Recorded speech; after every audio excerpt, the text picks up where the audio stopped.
What is going on, everybody? My name is Brett. This is a special television review for Pop Culture Crisis for episode 1 of The Last of Us, entitled When You're Lost in the Darkness. I'm here with my co-host. Would you introduce yourself, please? Hello, Crisis Actors. It's Mary. We've got the review crew here. Hello, Wesley. Thanks for being here. Howdy. Hello. How you doing? Doing well. How are you? I'm good. I knew you'd have a lot to say about this because you came to me, you're like, dude, let's review it. Yeah. Right? Did you play the game? I did, yeah. Okay. Yeah. I've only watched PewDiePie play the game. I watched it like a couple of times, actually, and I have thoughts. So the number one thought I have is, coming off of our review for Velma, this is going to be a lot harder because there's a lot more detail, there's a lot more nuance, and there's a lot less outrage coming from something like this. So if you guys are ready, we'll just get right into it. Are we ready? We're ready. Ready? Ready? All right. So the name of this episode, again, is called When You're Lost in the Darkness. My very first thought when I saw this show is it looked like they spent money on it. Like it looks like they dropped some money into it. A lot of the aerial shots, the camera work, everything. It looks like it cost a good amount of money, and they put the time in. Did you get that feeling? I did, yeah. I mean, I kind of that's to be expected with HBO, honestly, that they're going to try to make it the best possible version of itself. Did it look like watching this as opposed to watching any of the other things, Mary, that we watched? Did you get the feeling that they spent money on it, or does it all kind of look the same when you watch? I just don't have a sense for that. I have a sense for when it's missing. So when we're watching Velma and I see that the animation is extremely low effort and hideous, then I'll point that out. But I did think The Last of Us looked good. But then again, it originally was a video game that took meticulous planning, and the art was very well done in both the first and the second one. So you can't really match up to that. Yeah. You can't outdo something that's fake, right? The first thing I thought of when I saw this was that, look, they didn't do themselves any favors right off the bat. There was a couple of very cringy lines right at the beginning, not to mention his accent. Oh, I thought you were going to go into like the precocious child. No. I wanted to, the part about the Earth warming up got like right away was wasn't that part of the game originally anyway? That it's like the most plausible zombie apocalypse, right? Being a fungus and everything like that. But it didn't take me out of the moment for the show. It fit at least within the tone of the show. I enjoyed that opening. It was it had I don't know what the word is for it, but it I was like, okay, I'm interested. Yeah. It set a tone. Yeah. For me. It sort of reminded me at the beginning of I Am Legend. Kind of. But it was done better than that. Precocious child, definitely. There's definitely some. With his daughter or with Ellie? With the daughter. There's definitely some. She's got it all together, and the dad's kind of a mess, but it works. It's it works. That movie. What's the movie? The Naomi Watts movie, The Book of Henry. Okay, yeah. She's got everything together. She gets him up for work, and she makes breakfast, not him, because he is just he's just a freaking wreck. He's just a wreck of a dad. It works a little bit because she's a really good actress. Yeah. That's Tandy Newton's daughter. Yeah, I did immediately notice that they race swapped his daughter from the video game, which is always they intentional. race swapped him essentially, right? Yeah, Pedro Pascal is essentially a white dude. They would call him white facing, right? Basically, yeah. But that doesn't. Yeah, but they made his brother Gabriel Luna. Yeah, so they did technically. Yeah, they race swapped him entirely. Which is but totally fine. It doesn't really hurt in this case. Yes, that young actress is unbelievable. She was the MVP of that whole first half of the episode. This show, Joel's motivations don't work unless you feel as if he lost something. Yeah. Sure. And to feel like he lost something, you can't just let's go back, guys. We are going to be doing spoilers. If I had been introduced to Sarah the way we were introduced to Ellie, I wouldn't have cared when federal law enforcement man comes up and pops her one. I wouldn't have cared because Ellie was so annoying. Well, the thing with Ellie is she's born in the middle of the end of the crisis, So of course, it makes sense with her character that she would be precocious and street smart, but at the same time, can we get any younger characters these days that aren't overly precocious and disagreeable? Like, is this our only way to portray children in shows now? The daughter wasn't Creeps really me out a portrayed. little bit how they try to portray children as adults. Yeah. Yeah. It's really weird. Well, I mean, it is, of course, an adult playing Ellie, which I didn't realize. Yeah, she's 20. And Ellie was 20. Yeah, she's 12 born or in 13 in the original game, so I guess they've aged her up to It looks like they're 15, trying to age her up 16. to 15 or 16. Yeah. It doesn't look like she's supposed to be portraying a 13-year-old. I think that's unnecessary as well, because Well, it says- he lost his daughter when she was like 13-ish. Yeah. So it Also makes an sense adult, for which the is new weird. Yeah. like the new daughter figure in his life to be the similar age. The again, guys, we are doing spoilers here.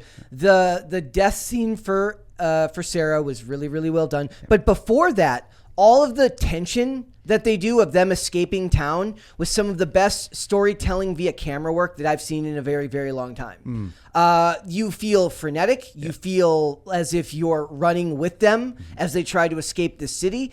Everything done in the car, when all three of them are in the car and she's in the backseat, she's growing more paranoid and fearful, and everything is going on around her outside of this car, and the camera's moving outside this window, moving to show her face, moving to look outside the window behind her, moving to show them in the front seat as they react. That must have taken an unbelievable amount of storyboarding and work. Okay, no, to because make here's work. my gripe. It's literally the same thing that was in the video game. It's still- they copied it one for one from the video That's game. in this Which- case, Now that's fine. you Took it can from say children and like men. Yes.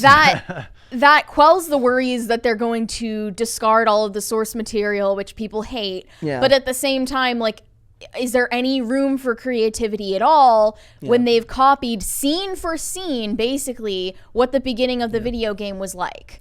Which was riveting and entertaining, and I liked following if it when that's I what watched they're it doing? originally. But everything I'm that- just watching a repeat of the same thing, Hey. but live action. I The mean- original video game looked so close to realistic that it's like completely uncreative. Put yourself in the mind of an executive who actually gets it for once. He's like, look, a bunch of people played this game that has this amazing story and loved it. Now we've got a whole other market of people who don't want to play the game. The story really, really works. If you're a smart studio executive, you just retell that story. It's not it's very business creative. smart, but it is not creative, and I do Well, in this industry, find man, that tiring. Everything that I've read so far says that it does add more than the game had. There are more plots in the show than there are in the game. That it opens From up. people inside the making of the show. No. Like when they screened the entire series for a lot of critics, and they're like, this Okay. goes. it is very possible that they start deviating after episode 1. Well, it's not deviation. They just add more, like other okay. character subtext and things like that. The other thing that this show subplots. does really, really well is make everyone look ugly as hell, like they've gone through an apocalypse. Anna Torv is one of the most beautiful actresses in Hollywood, Agreed. and she looks 65 and haggard.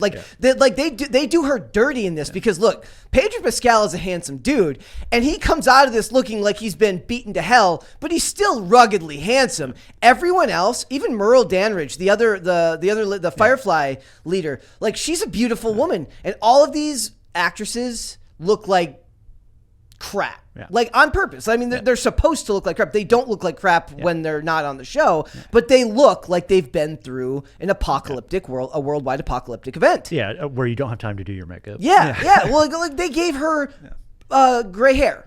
Via the game, right? So it's there's great frenetic camera work. Everyone looks ugly. The death scene for Ellie, the death scene for Sarah is really, really well done and builds tension. I also want to say that that's what they did. They build tension really well. So when Sarah, his daughter's going through the Adler house right before everything starts, there's some great tension building there.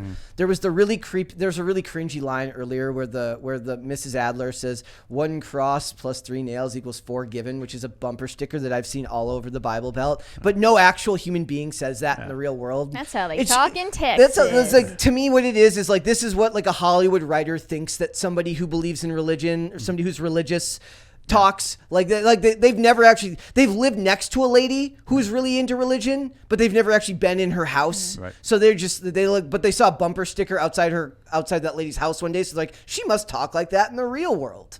That was there's some weak points in a bit of the dialogue that felt not expositional, but trite. Yeah. Even while it was still moving a little slower, when she was looking through she was looking through their DVDs, and you could see the older Mrs. Adler in the back, like kind of writhing a little bit, like that. I think that was like really well done because they didn't like move the focus at all. Nope, they left it there.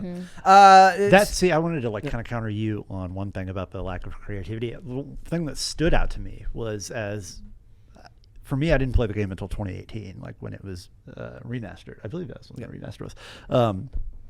But it felt like a lot of things in video games, like if you try to do them one for one, they're going to look ridiculous. And I thought they did a good job of taking the action elements of the game and translating to something that worked on this level. It always felt like the game, but it felt like it was communicated in a more cinematic language. Yeah. Like there are moments when they're traveling and walking where you could try to copy the game one for one and leave out the action stuff, or you could do what they did, which was another creative and visually appealing thing. That's why I was so excited about Craig Mazin, right, doing the show, because that was my favorite part of Chernobyl was the way that the story was told visually. Yeah. And they did he was the perfect person to do the this. action elements had Cloverfield feel to some of it, like especially the stuff in the car, like the camera work has Cloverfield elements to it. But he tells a story with like dirt and grime, and it leaves you with an impression that is more powerful than any expository dialogue or any over-the-top shot. He's like, one shot, stationary, you have all the information you need, and I love that. So we get introduced to Ellie. What were your thoughts on the introduction of Ellie, given how important of a character she is?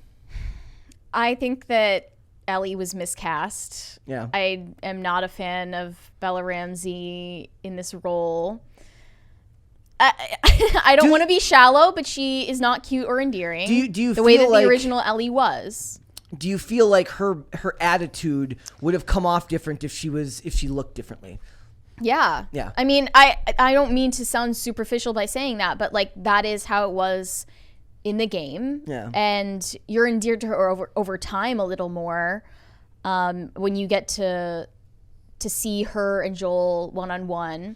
But like being precocious or disagreeable wasn't necessarily the problem. Like obviously if you're being held hostage or kidnapped, you're not going to be sunshine and rainbows to be around. But I just think that they miscast pretty badly here. Could there have been an ounce of fear added to that? I didn't clock fear at all from her in that situation. I clocked only resistance and only. See, I got it more of like defense mechanism of that. Like yes. See, I didn't get that. I normally I would be you'd think you'd be able to pick up on that. Whether that's they hold a shot for like a second longer after the captor leaves the room to show her let it down, let her defenses down as the person moves out of her line of sight so they can't see her, lower her defenses, to show that that it's not just bravado. I could have used a shot like this. There's some language in it that's definitely like mentioning freedom and democracy was really like cringe. Okay, so she says restoring freedom and like the leader of the Fireflies says like restoring freedom and democracy. Like you wouldn't care. Like those wouldn't be the words you would use given the state of the world. I mean, if the outside world is completely uninhabitable, you would be happy to live in a military dictatorship in comparison. I mean, but that's So that part was kind of annoying. And then what was it? I didn't like the scene in the hallway. Mary disagrees with me on this, where it's just like it's Tess, it's Joel, it's Ellie, and it's the two ladies from the Fireflies, the one that are holding her captive. I'm just like, I know that there were other men involved in this, but I'm like, no, dudes, no. Like I'm like that. It's visually, I understand that there are other men that are involved in the process, but it's just like it felt like there would be more dudes involved in all of these processes. Given, I somewhat disagree. Yeah. In this particular scenario, I could see them being like, hey, leave them out of this particular, especially when it comes to Ellie. Yeah. Maybe she's more like. In their mind, they're trying to make her more amenable to what they're trying to do, right? The one lady is. The other one doesn't seem to care. The right, other one right, should have been. She's the one calling the shots. The right? other one should, like, if it were me casting, I would have done the exact same thing with with Marlene, the leader of the Fireflies, the actress, and I would have given her like a 7-foot tall dude that she bosses around, like a tall, an enforcer type fair. dude. That's just that's. I think that's just like that's armchair casting on my like. It would have. Whammon equals no, it's not wokeness. Because like I don't agree. And also like 20 years out from an apocalypse event, it probably would be slightly more women than men because men are considered expendable, and I don't know. Women would be better at surviving this particular and being scenario, protected. No, I don't know about it's that. this job where I feel like they would think that those are the right people. Like the Fireflies would think those are the two right people for the job. Say like put her in a situation where she doesn't feel threatened, Ellie, right? And they probably like their idea would be like, we have more important things to do. To the men in that situation and think like this, while important, it doesn't require our attention. It could just be me being aware of Hollywood casting, but it strikes me as something where if I was to watch this show made 20 years ago, it wouldn't have been cast like that. Yeah, but it's like it just seems like the appropriate job that those two people would be in. Like they're trying to but I don't coyote somebody out of. I did not get the vibe that the other girl was like the main lady was trying to make Ellie feel comfortable so that she would help her. Yes, but like. Out of all the jobs that you would have in this environment, in this world, this one seems like the one that you would say like, hey, this is a role for these two women. Okay. Whereas like they aren't fighting a war. They're trying to like get somebody from point A to point B. That's where you put them. I don't know if I agree. I just don't know if people would take orders as readily from women in this case. I don't know. Like it's just I'm going back to what you were saying earlier about you feel like women would excel better in the situation that they're in here than men would because men are obviously because you said men are expendable. I don't know. Like that could be. Women also just want to protect children more than men do. But I'm saying I didn't get the feeling that the other lady cared about protecting the kid, and they had no problem sending her along with Joel. Well, she didn't have a problem with it. And I'm not talking about Marlene. I'm talking about the other one, the one that was with her, the sidekick lady. Yeah, the sidekick lady was convinced that it was important very quickly after it was explained to her. Yeah. So she did care about keeping Ellie safe. Were there any things that you would critique on the show? Not yet. It has my full attention. Where like I wanted to like it. You know, everything that you watch, you don't want to be like, all right, I'm ready to have a terrible time. It kept my attention and made me want to see more, but it is just the first part of the first act. Anything that you would critique? It's too long. It actually didn't make me want to watch more. I feel like I'm just watching a repeat of something I've already seen. I think it was lacking a little bit in creativity to just like make something derivative, but of course like that's smart from a business perspective because a lot of people aren't willing to play a game. They want to sit back and watch. But it's kind of what I was saying before, like there are all of these highly cinematic video games with cutscenes that a lot of people dislike. They think that there are too many cutscenes and not enough action that you're involved in. Evolving that into a TV show or movie makes less sense to me than evolving a video game that involves your participation more. The worry that people had about this show is that the source material was going to be discarded or bastardized, which is understandable because that happens so often, but I think you can overcorrect, and that might be happening right now if you're just like recreating almost one for one in the pilot. To me, I would have originally said too long, but I think that you had to similar to The Walking Dead, where you just start after everything's, after the events have already happened, and then you pick up at, when he wakes up in the hospital or whatever. I think you had to have that time in the beginning. You had to have Joel's interactions with Sarah to understand what his motivations were. So I don't have a complaint about that. I do think an hour and a half is a long commitment for every single week. Everyone is an hour and a half? I don't know, but I'm saying if everyone is an hour and a half, I'm not sure how I feel about the pacing for that. I do have one minor gripe for there's a way that they're infantilizing the audience, and that's when they go back to the scene. So you have the scene at the beginning where Sarah dies in his arms, and they actually when I don't even know the character's name, the guard pulls the weapon on them, and they actually show the flashback. Yeah. There was absolutely no reason to show that flashback whatsoever. The audience is not stupid. That bothered me more than it. I mean, let's be honest. Like some of them are, and some of them do need the flashback. But also, like, expect more. or at the very least, they could have done it more creatively. It's very obvious if you just show his react. Like if he looks shocked, if he's doing his job, looks stunned, and then he just reacts violently, you can probably make the logical conclusion that it had something to do with his trauma. And he did. Like, it was Pedro Pascal did his job by portraying a sudden and over-the-top level of violence because of the visceral reaction he had to what happened to him prior. I don't think that there was a reason to show that, but I'm kind of with you, Mary, in that, like, I will likely check out the second episode, but it didn't hook me in the same way that I thought it might. I mean, I'm not dying to know what happens because I know what happens, but at the same time, like, it's not really stringing me along in a new and creative way compared to the video game.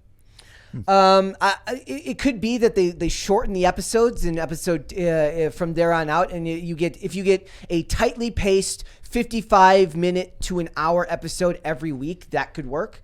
But I don't know if I need an hour and a half every week. Right. I would agree with that. I would see premiere and finale an hour and a half. That makes sense to me. But if there's one thing they could do to improve the show, what would you do? I'm here for constructive. I don't feel like I have enough information to make that judgment call because I enjoyed it. I happen to like this particular production crew's work in the past, so I'm very interested. Set design was very, very good. It is, yeah. It's realistic to what it would look like in real life and not what a video game is capable of, which I liked. Like, I did think, like, this feels a little bit smaller, but that's how it would feel, you know? Yeah. I mean, they have to do that in the Walking Dead, too. Yeah. Like, it was like everything takes place in, like, the very small space. All right. I think we'll review episode, like, should we review episode 2? What do you think? Depending on people's reactions. Right. If they want us to review it, we'll review it. All right, guys. If you have watched this video to the end, leave a comment. Let us know if you want us to review episode 2 for The Last of Us. Mary, let everyone know they can find you. Yes, you can find pictures of me on Instagram at Mary Archived, and you can also follow me on Twitter. I'm posting a lot more there. That's also Mary Archived. How about you, Wesley? You can find me on Cast Castle. Perfect. Good answer. Yes, guys, if you want to follow me, you can follow me on Instagram and Twitter at Brett Dasovic for the show for Pop Culture Crisis. We are here Monday through Friday, 3 p.m. Eastern Standard Time. That is noon Pacific. Tune in right here on YouTube. We'll see you then, guys. Bye. Later. Thanks for watching this clip, guys. If you want to see full episodes or follow us on social media, links are in the description below. Bye. Bye.